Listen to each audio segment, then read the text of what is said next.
Welcome if you're a first-time viewer, and welcome back if you're a regular viewer returning for another video. These are my motorcycle vlogs, motorcycle video logs, and as I say, if you're a new viewer, thank you for watching, and if you're a returning viewer, thank you for coming back. I hope you enjoy what we're about to do. This ride, I'm going to ride on a road called Middle Arm Road, which is in Goulburn, runs pretty well parallel to the Crookmore Road. We'll talk more about that a little bit later when we get closer there. At the moment, I've just left the service station down on the corner from my house. I haven't got a full tank of fuel, and so I'm ready to set off. So first of all, for those who are new to the videos, the technical details, the motorcycle I have is a Kawasaki Vulcan Voyager 1700. I think it's the 2010 model that I bought in 2011. No longer sold in Australia, that one. In fact, there don't seem to be terribly many big cruisers sold in Australia except for Harley and Indy and the other Japanese manufacturers. I think all but Suzuki seem to have withdrawn all their bikes over about 1,000 cc's when it comes to the cruiser class, at least. And so, as I say, it's no longer available. The cameras I use are GoPro cameras, and they're attached to the windscreen of the bike with one of those suction cap thingies. The one I'm using this time is the one that has, it's called a GoPro Hero, I think.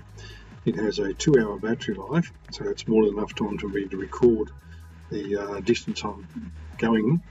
And it has a very sensitive microphone that picks up the engine noise, picks up the gear changes, picks up the music that comes through the audio system, and because of that I often run into issues with copyright on the music, so I tend to mute all of that and record the sound later. So in explaining all of that, there's no professional editing suite, there are no helmet microphones, there's nothing. This is one guy on a bike with the cameras on the windscreen recording what it is that is in front of him, and then adding some audio later on. Now, the audio sometimes is about motorcycling and sometimes it's about just other things that have been in the news and have been on my mind of late that I feel like talking about. And I give you free invitation now to say, if you're not interested in listening to what I'm talking about, just turn the volume down and hopefully enjoy the scenery. And if you have a comment on anything that I've said in the video, you're more than welcome to add that to the comments either via Facebook if that's how you found the video, or via YouTube if that's how you found the video, and I will attempt to at least respond to your feedback. Speaking of YouTube, I have a YouTube channel where I post these videos, and there you'll find other videos as well on running, some videos about Goulburn where I live, some videos about Launceston and district in Tasmania that I visit frequently, and other things. You're welcome to become a subscriber. You're welcome to use and share anything that you find on the YouTube channel with anybody else, and comment on anything you find there. Tell your friends about it, whatever. Full disclosure, there are no commercial arrangements. There's no merchandise to be sold. There's no money changes hands. I don't make any money out of it. I don't do it for those reasons. I just do it because I'm interested, and it's for entertainment purposes, and other people enjoy it. I'm happy if they enjoy it, and if they don't, well, you can watch and not enjoy and comment and whatever. And whatever I'm still interested in, whatever the cameras still work and the bike still goes, I'll continue to make videos. So all of that out of the way, we'll just talk about where I'm going and what I'm doing. So at the moment I'm just on the Crookmore Road. Crookmore's a village or a small town about 40 kilometres west of Goulburn. If you've seen some of my other videos, you might have seen parts of Crookmore. And I've just turned now onto Mary's Mount Road, which I featured in one of my previous videos, and is featured in a couple of my running videos because I often run this route. And I've talked a bit about the estates and all that sort of stuff that are on this, housing estates that are on this area and services and so on. So I won't go over all that territory again. What I will say is that this area used to be all farming land, and over the years the people who own that land have either decided they no longer wanted to be in the farming business. Perhaps they've got a bit older and decided they now want to retire from farming or whatever. Anyway, the land has been sold off and subdivided and turned into housing estates, and the tradesmen in Goulburn are all very busy building houses out here, and it seems that almost as soon as a house is well, I shouldn't say sold, that the houses are sold before they're built. Obviously, they're built for owners rather than spec. And often when I come out here, there seems to be another house being built almost on a regular basis. So I guess it's good for the tradesmen. I guess it's good for the economy. And I guess overall, most people would say it's probably good for Goulburn to be growing rather than trying to exist as being a small town of about 25,000 people or something like that. All right, so we're on this Middle Arm Road, Marys Mount Road rather. And one thing you might have noticed here, and I've certainly mentioned in the previous videos I made, is the number of roundabouts on this road. I think there are about 6 in about 2 kilometres of road. And I've sort of talked about before the benefits or otherwise of managing traffic through roundabouts. They're obviously a better option than traffic lights, and in suburban areas like this, much more sensible idea than having traffic lights. Some of these roundabouts are rather expensive to build, $400,000 or $500,000. I think, well, where does the money go? I guess it goes in the earthworks and the concrete and so on, and sometimes in moving existing services that were underneath the roundabout, pipes and cables and stuff like that.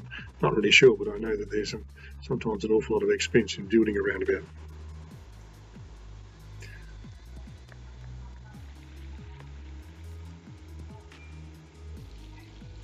I think the reason this is called Marys Mount Road is because at the top of this hill here is the Marys Mount Monastery.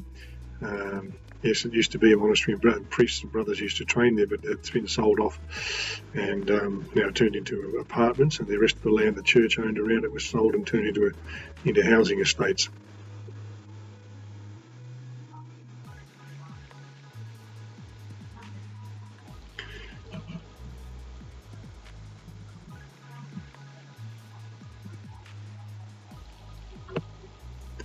It's coming down to the bottom of Marys Mount Road. It'll come to the intersection with Middle Arm Road, and you'll be taking a left turn and heading out of town.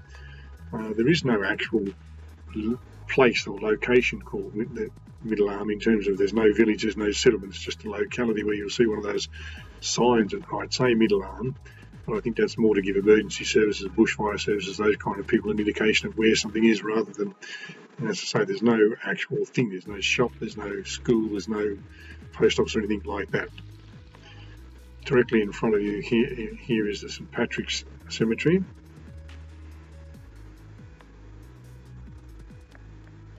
And just coming up on the left-hand side of the road here is another one of those bronze of rusted steel Remembrance Avenue memorials that seem to be on most of the roads leading into Goulburn at the moment. The one certainly coming in from Crookwell and coming in from Bungonia and coming in from Braidwood, there are these things that are called labelled Remembrance Avenue that are part of a series of memorials to returned servicemen and fallen soldiers and so on. Now, Middle Arm Road, as I say, there is no Middle Arm, but this road sort of runs parallel to the Crookwell Road, and I think in total it goes for something like 35 or 40 kilometres, and mostly it just goes through farming land, and then eventually it takes a rather large bend and joins up with the Crookwell Road, at which point you obviously have options of going back into Goulburn or out to Crookwell. There'll be a series of clips here, probably 3 or 4 more clips before we get to that point. The road at this point, I'd comment about that as I often do on my videos by saying it looks to be, it's probably a C-class road.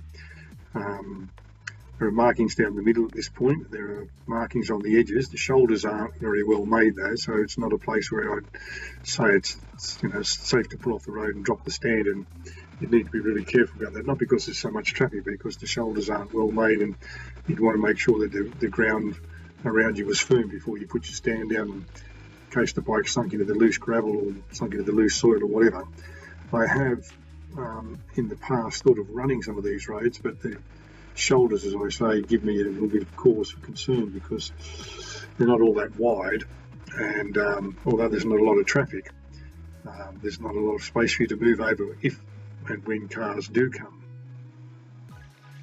Most of the land out here, I guess, would be agricultural land, farming land, and from what I can see, and what you'll see, I hope, as we go through these clips, is mostly cattle, beef cattle. There are some sheep as well.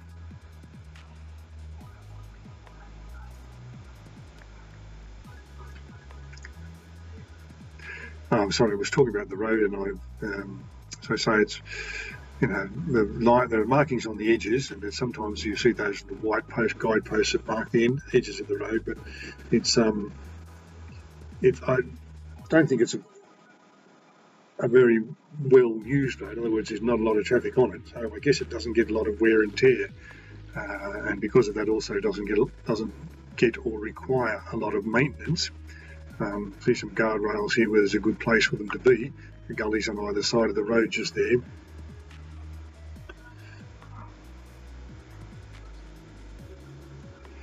There are places where the tree line is quite close to the edge of the road, and there are other places where it's set back a bit. I've talked in previous videos about that feeling that I get anyway, that when the trees are close to the edge of the road like that, it's sort of a closed-in feeling. Whereas when the trees are a bit further back inside the fence line of the farms or whatever, it seems to be a feeling of it's more open and more spacious. Those trees being close to the edge of the road, they of course cast shadows on the road, and in wintertime, which it's not now, it's October, I know, but in wintertime they would be pockets of black ice, and they cast shadows on the road and can make the riding a little bit tricky in places.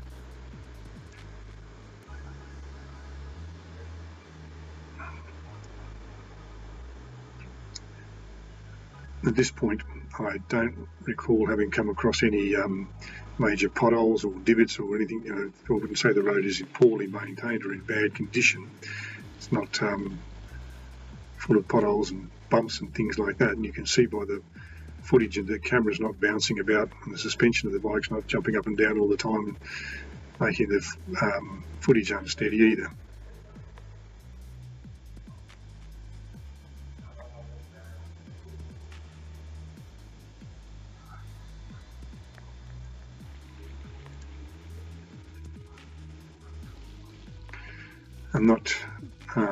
I don't think you're seeing quite as much on the footage as I was seeing when I was riding, but it's early October here in Goulburn in New South Wales and Australia, and spring, which began in September, of course, is in full bloom, and so there's lots of lush green pastures on either side of the road here. We haven't had a lot of spring rain yet, but even a little bit of rain, of course, and the grass starts to green up and the pastures start to grow and the sun comes out like it is today and everything's lovely and green for a little while. Probably come late November, early December, it'll all start to brown off with the heat of summer. But for the moment, it is all lovely and green. I think lots of people probably enjoy spring as a good season when it's not too hot. Summers in Australia or in Goulburn, there can be days when it's 35 and 40 degrees. It doesn't get up to 40 very often, but it gets to 35 and the high 30s some days, and in the evenings it can also be quite warm, and so it's difficult to sleep. But I think spring is not, the temperatures are not quite that hot. Can be a bit of rain around during spring. But I think lots of people enjoy spring because that's a feeling of new life and new growth, and come out of winter hibernation, which for most people in Goulburn began on the Anzac Day weekend, which is around April the 25th, and has lasted till the weekend just before this. And I made this video, which is a long weekend in October, and that's a long time for people to be putting up with cold, damp, miserable weather. So they really look forward to spring. But I also think a lot of people in Goulburn look forward to autumn, because autumn is a very colourful season. We've got lots of deciduous trees that are changing colour and leaves are falling and all those sorts of things, and it can be quite beautiful to experience that. Now I think this video, it's hard to tell because I can't see the timeline on the video footage as I'm making the audio here, but I think this video is will come to an end shortly. So I'll say thank you for all those people who've been watching up to this point, and I'll talk to you when the next video comes. We'll be on this same road, and we're continuing further along Middle Arm Road.